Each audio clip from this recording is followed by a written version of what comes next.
Questions?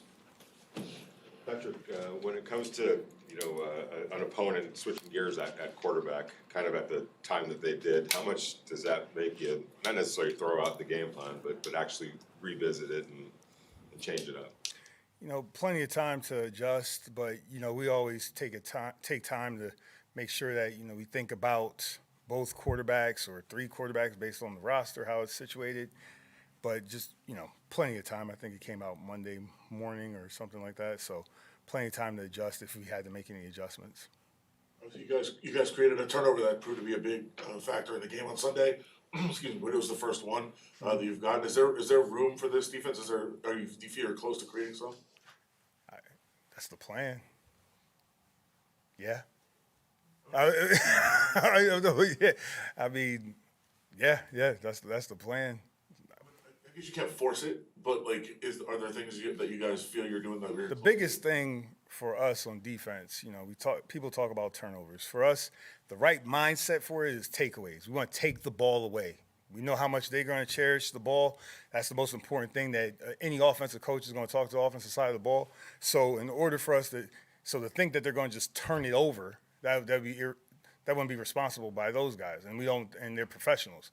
So if you want the ball, you got to go take the ball away. That's the attitude that any defensive player, any good defensive player I've been around, the guys that we're talking about, in terms of our defense. So the point is to go take the ball away on defense, takeaways, not necessarily turnovers. So in terms of what we're trying to strive to, we want to take the ball away from the offense. On that play, I know Robert gets credited with the interception, and rightfully so, but Jacory makes a really good play of communicating for I think it was Jack to take the wide receiver that was going in motion, and he sits in coverage and makes a break on the ball. Is that kind of a continuation of his development on the mental side, not just the physical side?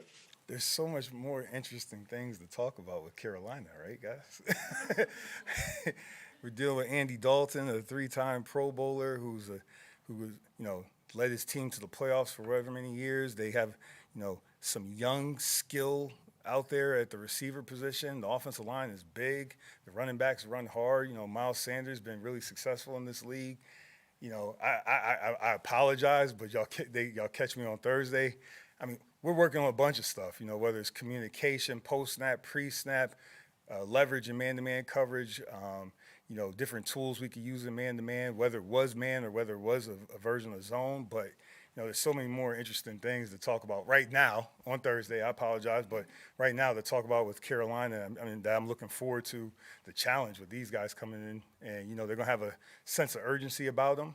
The timing of the offense is gonna be different. Not anything against Young. It's just you're dealing with a veteran quarterback who he's seen everything. Disguise is going to be critical. We're going to have to do a good job there. They ran the ball last week. I think they averaged 5 yards a carry. That's something we're working on to make sure we're strong there. So, I wish I could spend time thinking about that, but Carolina presents enough challenges for me in terms of preparation right now. So, and that's where my mind's at as we head into third down, fourth down today in red areas. So, it's hard for me to think about that. He does play a big role in that. Yes, sir. Yes, sir. The mental side of it. The mental development is always for young players. We're always looking for that. That's why I keep. I tell you guys we're teachers, and we're trying to develop them mentally, emotionally. AJ and those guys do a good job of developing physically. We're trying to work on their motor mechanics in terms of how we coach them. Football position, that's going to be critical, especially these first quarter of the season. There's a lot of bad football that goes on out there.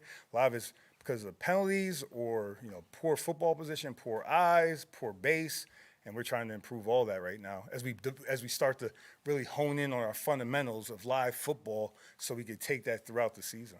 I guess we're on the topic of those cornerbacks. They have some veteran guys like Deontay Johnson and Adam Thielen that they have to worry about. How much of a task those two guys with the level of experience they have bring to a young secondary? Each Sunday's different, but they have it on tape that they've been successful. Both have been considered go-to guys in critical situations, whether it's third down, red area, 2-minute. You got to be aware of them. They have them on the move in terms of, to get them away from press coverage and, kind of disguise some of the stuff they're doing. Real similar to some of the stuff they did at Tampa Bay when the head coach / play caller did stuff with Godwin and Mike Evans. So it presents a lot of challenges. You know, you're dealing with speed and you're dealing with a really savvy possession receiver that's seen a whole bunch thrown at him throughout his career. So it's a lot of challenges, not just for our players, but for me as a play caller, it's a lot of challenges. Coach, to your point about preparation for this week with Andy Dalton being a veteran, you have a man on staff in Marvin Lewis who actually drafted him back in 2011. How useful has it been to have somebody like him that even though it might be a different scheme and offense, he has the knowledge of his tendencies to help prepare you for the defensive side? We're in the business of gathering information. It's been very useful. It's been very useful to talk to him, like pick his brain. So like, you know, what are some of his favorite plays that, you know, because you think a veteran quarterback's going to have a little say in what he wants to run for third down, 2 minute, things of that nature, red area. So were there any go-to plays he had, you know? What did he struggle with? So going through that process, that's always useful. We're always trying to gather information to make the best decision how to deploy our guys out there. Coach, a little off football question, but also impacts the game a lot. Having your first home field advantage, how important is it for the fans to show up and in a way bring a little extra juice to that defense that's already shown up? I thought AP did a good job of mentioning that in his press conference. You know, I'll make sure I always listen to what the head coach is saying. It's really important, you know, for the players, for the community, for the Raider organization. We want the fans to come out, support us, you know, and we know they expect to see a good product, so we got to go out there and play. But the energy in the building, that'll be critical there for us because, you know, just naturally this is an emotional game. They're going to feed off of it. So definitely want them to show up in, I think AP said in black. Brent, wear black, you know, I might wear black for my outfit coming in too. So we'll be ready to rock and roll. Two more. What are you seeing from Maxx and Christian as far as working together and the stunts? They're only scratching the surface of what they can do? I can't say the scratch on the surface, but you're seeing the fruits of their labor. They spent a lot of time together. Since they first got there, spent a lot of time together. You know, that's the environment that, you know, the leaders on this team have built. They spend a lot of time off the field. They spend a lot of time during special teams periods, and they're always working their craft. Robbie and Dre Carter, they do a great job. Whenever we're out there on the field, there's no idle time at all. There's none. There's no idle time. They're working something. And to see it come to fruition in the game is really the goal of any teacher and really the goal of any player who's been working something that hard. So, but, I mean, scratch the surface, I don't know. I just wanted to be successful. I mean, hopefully nobody blocks them. As a defensive coordinator, having a Maxx Crosby, probably one of the most effective defensive players in the game today, how does it affect your play calling? First, it affects my mood every day. I mean, his energy is infectious. It affects my mood in terms of that. Just got to make sure you match his energy with the juice. 2, it's a challenge, you know, in terms of stimulating mentally because someone that good, someone that smart, someone that works that hard at it, you know, I don't want to bore him. 2, I got to have answers for him.